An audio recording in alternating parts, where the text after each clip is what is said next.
Dizem que o ferro pode moldar qualquer coisa, menos o destino. Eu só queria sobreviver ao inverno.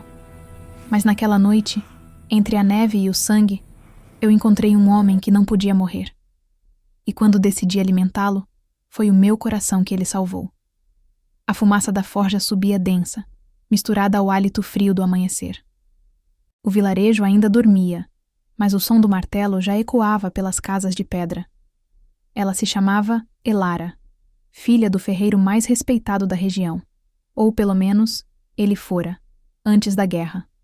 Agora, a velha oficina era só cinza e ferrugem. O pai, abatido pela febre, já não erguia o braço há semanas. E ela, sozinha, fazia o que podia para manter o fogo aceso. O ferro era pesado demais para suas mãos pequenas, mas ela insistia. Cada golpe era uma oração muda, uma súplica para que o mundo lembrasse que eles ainda existiam. O som seco do martelo era o que mantinha os vizinhos afastados. Desde que os caçadores chegaram, ninguém queria ser visto perto da filha do ferreiro. Diziam que o ferro deles não queimava apenas o aço, mas também o sangue amaldiçoado. Elara aprendeu a calar, aprendeu a suportar os olhares, as portas que se fechavam, as vozes que diziam que o pai dela escondia monstros na forja. À noite, o vento entrava pelas frestas e apagava as brasas. Ela dormia perto do fogo, com a cabeça apoiada no martelo do pai e o coração apertado. O inverno daquele ano veio cedo, e com ele, o medo. A vila inteira comentava sobre as coisas que andavam nas estradas. Homens pálidos, queimados de sol, e soldados com cruzes negras no peito. Os caçadores da Ordem da Luz. Eles diziam purificar o mundo, mas Elara via outra coisa nos olhos deles. Fome. A mesma fome que devora os inocentes em nome de Deus. Certa manhã, ela acordou com um cheiro de ferro queimado e o som distante de cascos. A tropa passava, e atrás deles, pendurados em ganchos, 3 corpos, secos, brancos, irreconhecíveis. Vampiros, murmurou um dos soldados, cuspindo no chão. Mas Elara não teve coragem de olhar por muito tempo. O pai tossiu dentro de casa, fraco, e ela correu. Não saia hoje, disse ele, entre tosses e suor. O ar está errado. Ela assentiu, mas não podia parar. O ferro era tudo o que restava. Quando a noite caiu, o vento trouxe um som que ela nunca tinha ouvido antes. Não era animal, nem humano. Um ruído baixo, molhado, vindo da direção do rio. E junto dele, o cheiro de sangue. Ela tentou ignorar, mas o som voltava, insistente, como um chamado. O pai dormia. As chamas da forja tremulavam. Elara pegou uma lamparina, enrolou-se num manto e saiu. A lua estava alta, e o caminho até o rio parecia mais longo que nunca. A neve cobria os rastros, mas havia algo diferente no ar. O silêncio parecia vivo. Quando ela chegou à margem, viu pegadas, grandes, arrastadas. E mais adiante, o rastro escuro de sangue misturado à neve. Ela seguiu devagar.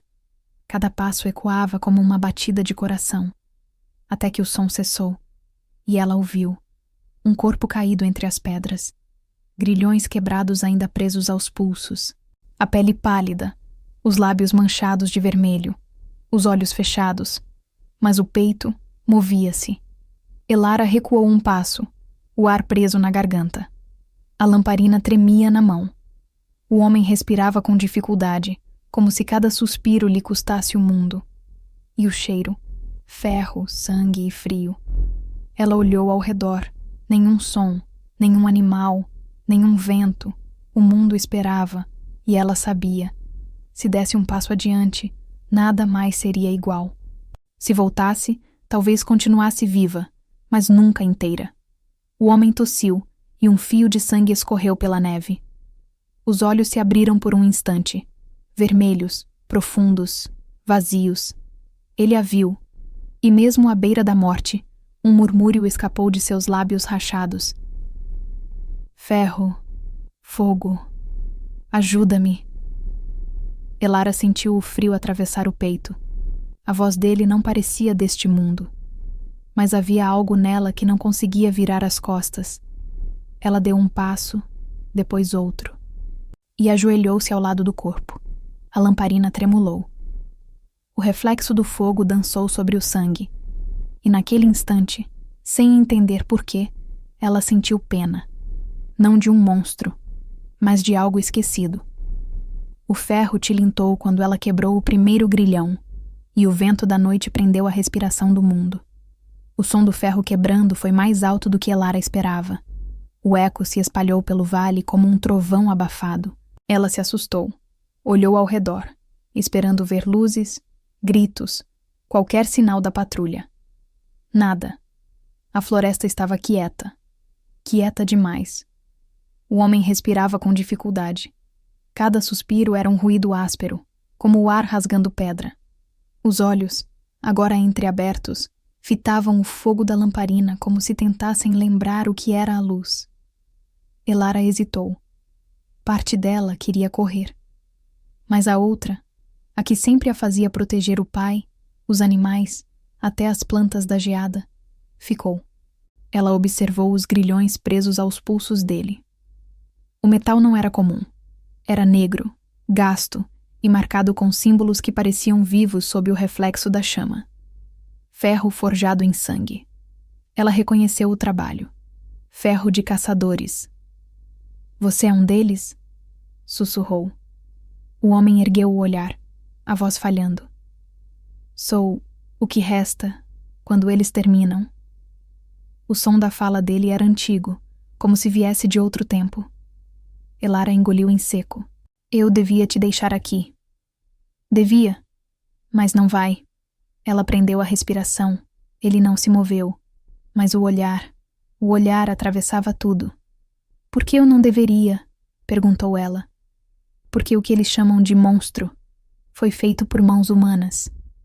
O vento soprou, apagando metade da chama da lamparina. Elara deu um passo para trás. "Você matou pessoas?"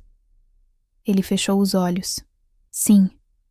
O silêncio caiu entre eles como uma pedra no gelo. "Mas também salvei quem me deu água quando ninguém mais ousou." Ela sentiu o coração bater mais forte, sem saber se por medo ou piedade. O homem tentou se erguer, mas o corpo falhou. O sangue escuro manchava a neve, denso, quase preto. Elara olhou o ferimento. Uma lança atravessara o abdômen, quebrada, enferrujada e ainda fumegando. O ferro sagrado dos caçadores. Ela sabia, se deixasse assim, ele morreria antes do amanhecer. E se ajudasse, talvez morresse junto. O pai sempre dissera: "O ferro não tem alma, mas quem o forja decide o que ele mata." Elara respirou fundo. Pegou a faca da cintura. "Não se mova." Ele apenas assentiu, o olhar fixo nela. Com a lâmina, ela cortou as tiras do casaco e pressionou ao redor da lança. O cheiro de sangue e fumaça a fez lacrimejar. O homem cerrou os dentes, o corpo tremendo. "Por quê?" "Porque ninguém merece morrer assim." Ela puxou. O ferro saiu, e o grito que veio depois não parecia humano. Era como se o ar chorasse. A neve ao redor dele se tingiu de vermelho. Elara caiu de joelhos, ofegante. O vampiro ficou imóvel por um momento, depois virou o rosto para o céu. O vento soprou de novo, mais quente agora. Ela o observou. Ele respirava, e pela primeira vez, o peito se moveu sem dor. Mas quando ela tentou se levantar, sentiu algo estranho. O corte no braço, feito pela lâmina, gotejava, e ele olhou. Por um instante, o instinto dela gritou, e o dele também. Os olhos dele brilharam, um reflexo rubro se acendendo na penumbra. Mas em vez de atacar, ele desviou o rosto. "Vá", murmurou, rouco, "antes que o sangue te condene junto." Ela deu um passo atrás, mas não foi. A neve, o vento, o silêncio. Tudo parecia esperar a decisão dela. Elara rasgou um pedaço do manto e cobriu o ferimento dele. "Se você morrer, eu morro junto. Ficar te olhando assim é pior que morrer." O vampiro riu baixo, fraco, como se tivesse esquecido como era rir. O mundo já te condenou, humana. Então pelo menos morra me olhando nos olhos. Ele virou o rosto e pela primeira vez a chama da lamparina iluminou o rosto dele por inteiro. Era jovem, ou parecia ser. Mas havia séculos naqueles olhos. Tristeza demais para caber num só homem. Elara sentiu um arrepio subir pela espinha. Não era medo, era algo mais antigo, algo que não tem nome. Ela respirou fundo e com a mão trêmula tocou o peito dele. O sangue ainda escorria, quente, impossível para algo morto. O vampiro fechou os olhos. A voz dele veio suave, quase humana. Você não devia ter feito isso. Eu sei. O vento soprou mais uma vez. E pela primeira vez naquela noite, o fogo da lamparina não tremia mais. O amanhecer não chegou naquela noite. Ou talvez tenha chegado. Mas nenhum deles percebeu. Elara acordou na forja, o corpo coberto de cinza e suor. O vampiro estava deitado onde antes ficavam as barras de ferro, envolto em panos queimados e no cheiro de sangue seco. Ela não lembrava como o trouxera até ali. Apenas que o caminho foi longo, e o corpo dele pesava mais do que o mundo. O pai dormia no quarto ao lado, febril. Cada gemido do velho a fazia temer que o som o acordasse. Ou pior, que chamasse a atenção dos vizinhos. Elara passou um pano úmido na testa do vampiro. A pele estava fria, mas não inerte. Sob os dedos, ela sentia o pulso fraco, como o ritmo de um coração que aprendeu a fingir que ainda vive. Por um momento, pensou em acabar com tudo.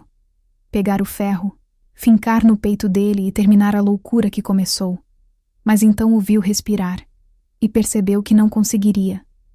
Quando ele abriu os olhos, o som do vento pareceu desaparecer. Você devia ter me deixado lá, murmurou. E você devia ter morrido, respondeu ela, tentando parecer firme. Ele riu, uma risada rouca, quase humana. Não é a primeira vez que uma mulher me diz isso. Ela o observou, desconfiada. Você fala demais para alguém que devia estar morto. E você sente demais para alguém que devia ter medo. O silêncio entre os dois era quase terno. Ela ajeitou as cobertas improvisadas e pegou um jarro de barro. Água. Ele olhou, confuso. Não é o que eu bebo. Então finja que é. O vampiro aceitou, molhando os lábios rachados. Depois, com esforço, se apoiou no cotovelo. As correntes pendiam dos pulsos, ainda marcando a pele. Você sabe quem eu sou? Não. E mesmo assim me trouxe para casa? Já levei coisa pior para dentro da forja. Ele riu outra vez, mas o riso se apagou rápido. O olhar dele ficou distante. O ferro que te protege é o mesmo que me condena. Engraçado, não? Você fala como quem sente culpa. Porque sinto. Ela se calou. Por um instante, ouviu apenas o barulho da forja, o estalo das brasas, o chiado do vento nas frestas. Quantos você matou? Perguntou enfim. O vampiro desviou o olhar. Menos do que merecia morrer, mais do que devia. A resposta caiu como pedra entre eles. Elara respirou fundo, tentando decifrar o que sentia. Não era medo. Não mais. Ele continuou. Quando a fome vem, não há pensamento. Só necessidade. Mas uma só vez, alguém segurou minha mão.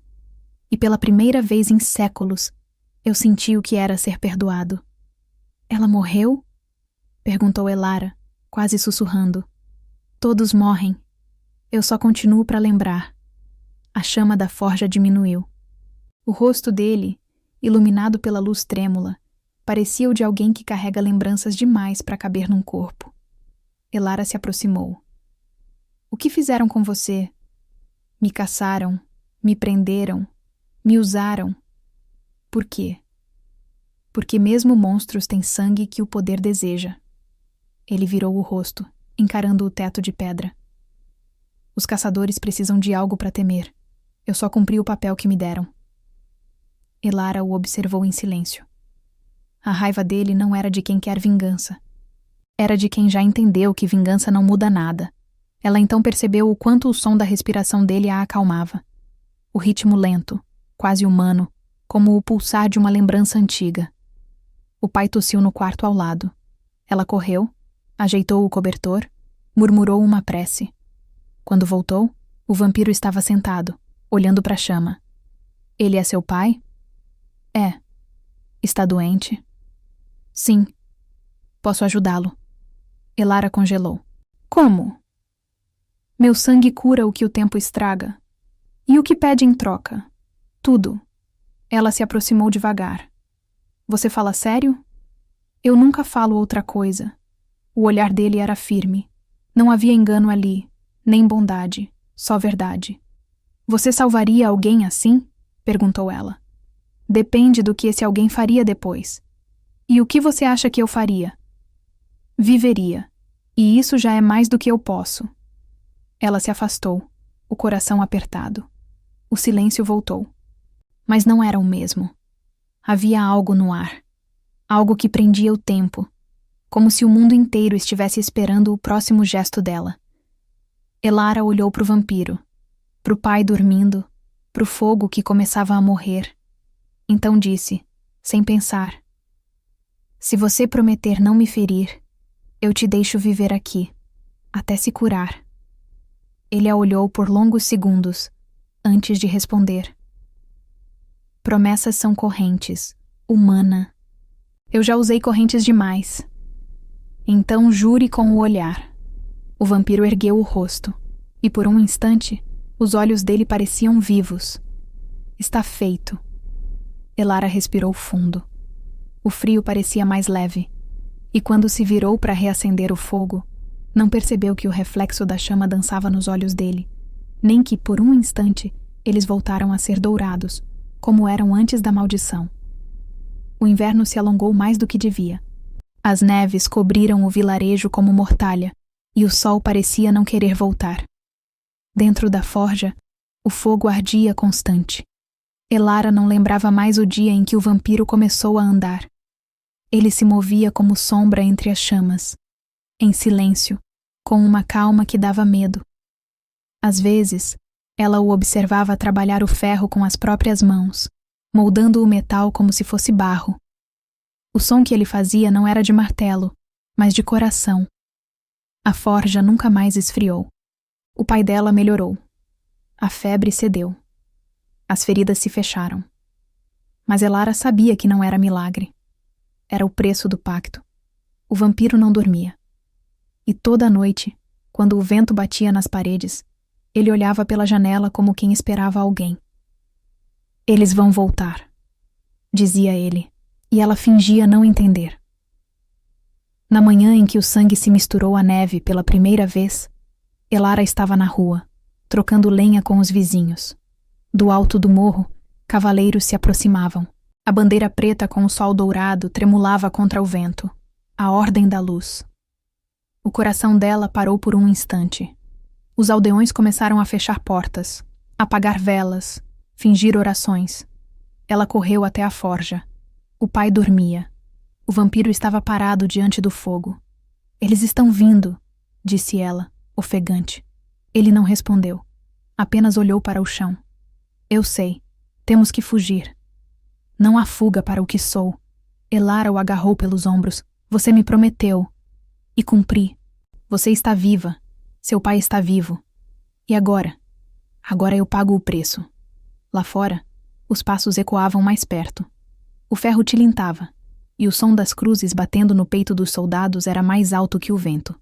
O vampiro respirou fundo, como se inalasse séculos. Depois, se virou para ela. Há algo que quero te mostrar. Ele estendeu a mão. Elara hesitou, mas segurou. O toque dele era frio, mas sob a pele, o calor era como brasa viva. O mundo ao redor desapareceu. Por um instante, ela viu o passado dele. Um castelo em ruínas. Um trono feito de ossos e ferro. Um homem ajoelhado diante da própria criação, e uma mulher, chorando, com os olhos do mesmo vermelho que os dele. Ela me amou quando eu ainda era humano, sussurrou ele, e me matou quando deixei de ser. A visão se desfez. O fogo voltou. Elara o encarou, o coração acelerado. Você ainda a ama? Amor não morre, só muda de forma. O som da porta arrebentando cortou o ar. Luzes invadiram a oficina. Os caçadores entraram com cruzes e lanças de ferro. Em nome da luz, afastem-se da criatura. Elara se colocou na frente. Ele não é uma criatura. Ele me salvou. Um dos soldados a empurrou com o escudo. O pai gritou do quarto. O vampiro não se moveu. O comandante da ordem, um homem alto e magro, apontou a lança. Você devia saber, garota. O ferro do teu pai forjou a arma que matou os deuses. E agora vai matar teu hóspede também. Elara ergueu o martelo, as mãos tremendo. Vocês não vão tocar nele. O comandante sorriu. Então vai morrer com ele. O vampiro se moveu. Rápido. Silencioso. Um borrão de sombra e fogo. Em segundos, a sala se encheu de gritos. Mas os gritos não eram de raiva. Eram de medo. As tochas explodiram. O ferro derreteu nas mãos dos soldados. As cruzes queimaram como papel. O vento uivou, levando o calor do mundo junto.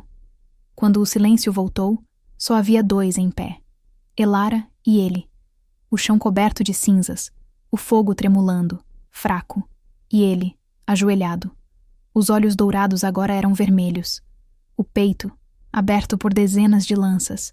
O sangue, negro e vivo, escorrendo como fumaça. Você prometeu não me deixar, disse ela, ajoelhando-se. E não deixei. Ele estendeu a mão, tocando o rosto dela. Há uma última coisa que posso fazer. Não. É o único jeito. O vento soprou, e as chamas se ergueram. O corpo dele começou a se desfazer, partícula por partícula. A pele brilhava. O sangue se transformava em luz. Elara segurou a mão dele com força. O calor queimava, mas ela não soltou. Por quê? Porque você me fez lembrar como era ser vivo. Ele sorriu, e o fogo o engoliu. A luz preencheu a sala inteira.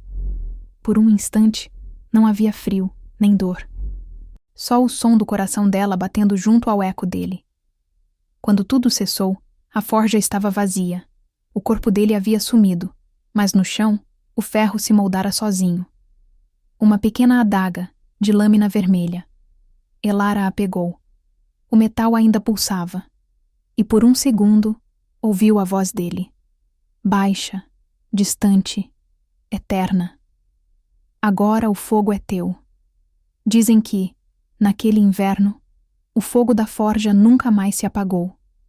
Nem quando o vento arrastou as telhas, nem quando a neve cobriu as janelas. A chama simplesmente ficou. Alguns dizem que era o calor do ferro encantado. Outros, que era a alma de um homem que se recusou a ir embora. Elara não falava sobre ele, nunca mais. Mas às vezes, quando a lua ficava vermelha e o vento soprava do norte, ela parava de trabalhar e olhava fixamente para o fogo, como se visse algo que os outros não podiam ver. Os aldeões, que antes a temiam, passaram a procurá-la. Diziam que o ferro moldado por suas mãos não quebrava, que suas lâminas jamais enferrujavam, que suas ferraduras duravam o dobro das outras. Mas ninguém notava o detalhe. Todas tinham um tom sutilmente avermelhado, como se o sangue ainda vivesse dentro do metal. Com o tempo, histórias começaram a surgir. Falavam da filha do ferreiro que amou um monstro, e do monstro que deu a própria alma para salvar uma humana. Crianças cresciam ouvindo que, se uma mulher acendesse a forja numa noite sem luar, uma sombra poderia aparecer ao seu lado, alta, silenciosa, com olhos dourados e voz que lembrava o som do ferro em brasa. E se ela não fugisse, se apenas ficasse ali, em silêncio, ele sussurraria. Você o fez lembrar como era ser vivo. Elara envelheceu, mas nunca deixou a forja apagar. Às vezes, à noite, O reflexo da chama tremia nas paredes, e por um instante, duas sombras apareciam, a dela e uma outra, mais alta, mais escura, que se movia ao mesmo ritmo que seu coração.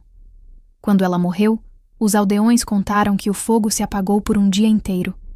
Mas na noite seguinte, a chama voltou a nascer, sozinha, e sobre a bigorna repousava a adaga de ferro vermelho, brilhando como se respirasse. A lâmina trazia um novo entalhe.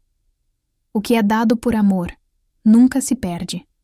Desde então, o vilarejo passou a chamar aquele lugar de A Forja Eterna. E nas noites de frio intenso, quando o fogo de todas as casas morria, dizia-se que uma mulher de olhos cansados caminhava entre as portas, carregando uma pequena chama nas mãos, a chama que nunca se apaga, a chama que ele deixou.